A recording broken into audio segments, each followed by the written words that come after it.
Hello and welcome back to the NAS Metal Production Channel here at YouTube. Welcome to another 70s Hard and Heavy edition of Album of the Week. So, since this week I am focusing on mid-70s stuff, one being, of course, there will be a UK mid-70s video here, and that'll probably be the one after this one.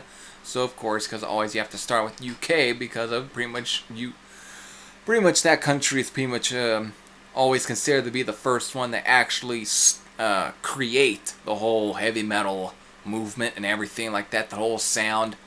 So always have to start off with the creators, and then of course US, and also even introducing a Canada mid-70s one, since I really didn't have a whole lot though for early 70s one. I know there definitely were some early 70s Canadian bands, but to me, I think when it comes to mid-70s and late 70s, I think that's when they actually started to deliver that whole country with a lot of that stuff. But this video is not the focus on that. We are definitely focusing on an album that, sadly, I'm not even featuring on my 70s hard and heavy stuff. Even the band itself, I'm not. But with this one, I thought it would be a better way to actually at least, in some ways, give the band justice for this month. That's, of course, is UFO. And what other album to actually feature for this month is the album Force It. If anyone was to ask me what is my all-time favorite UFO album, it would be Force It, especially during the Schenker era. This album, I would probably feel, actually, I feel is their most consistent album. Especially with Michael Schenker on guitar, I feel like pretty much every song on this album is pretty much just a fucking great rock on here. It's like kick it off and let it roll. Definitely one of the earliest kind of speedy kind of numbers from them. I would say definitely this album in some ways really kind of competes with Michael Schenker's brother's band, Scorpions. Of course, I'm definitely not going to address the elephant there between Rudolph and Michael. I think everyone knows about those kind of issues. Anyways, focus back on track. Shoot Shoot being another great track. Other deep cuts here. Love Lost Love, Too Much of Nothing, Dance Your Life Away, all being kind of deep cut tracks, but of course going back to like Out in the Streets, Mother Mary, and of course The Kids.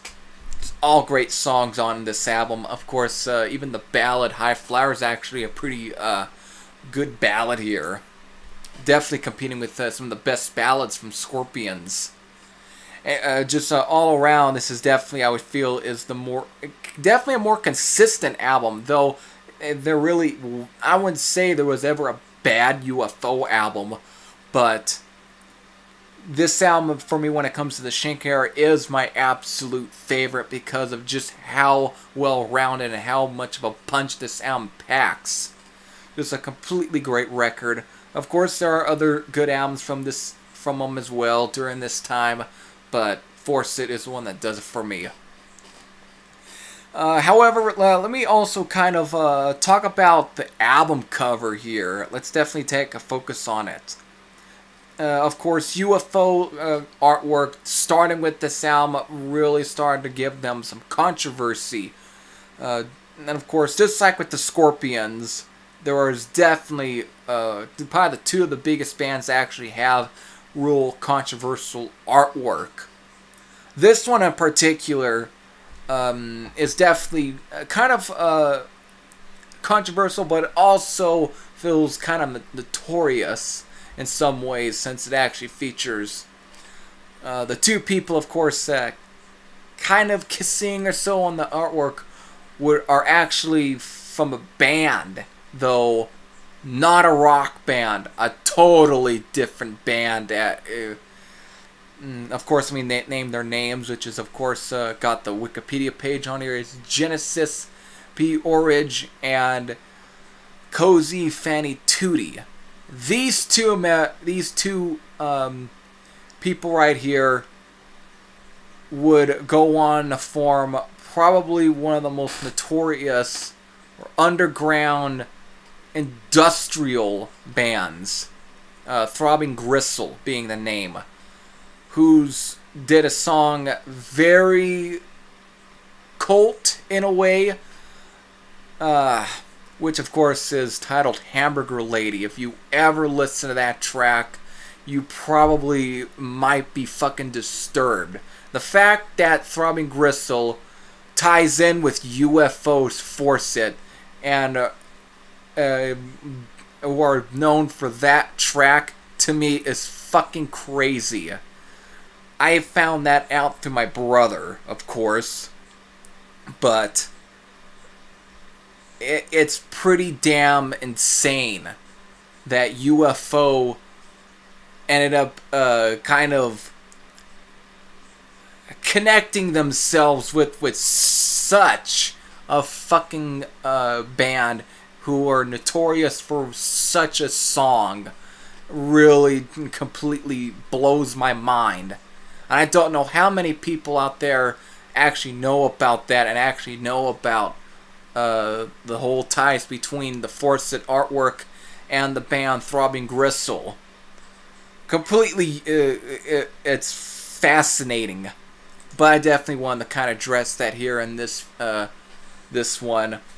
Definitely, though, this is one of my favorite albums, though, not because of the whole background surrounding the album and its album cover, but mostly the fact is it's just a real freaking good rock album in a way. And of course, definitely one of the earliest metal albums, definitely from the 1970s for sure. And when talking about 70s hard and heavy, this is definitely another great example of that sound, and where from this album would really lead into that whole new wave or British heavy metal movement of the 1980s.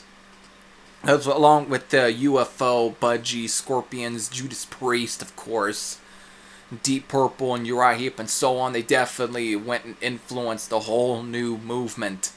That definitely would also influence a whole other movement within the 1980s, and it all comes around to now. Just fucking great, just fucking brilliant. Anyways, of course I know everyone has listened to this album, so I hope you enjoy this pick for this week, and I hope you enjoy what I have in store for you this week.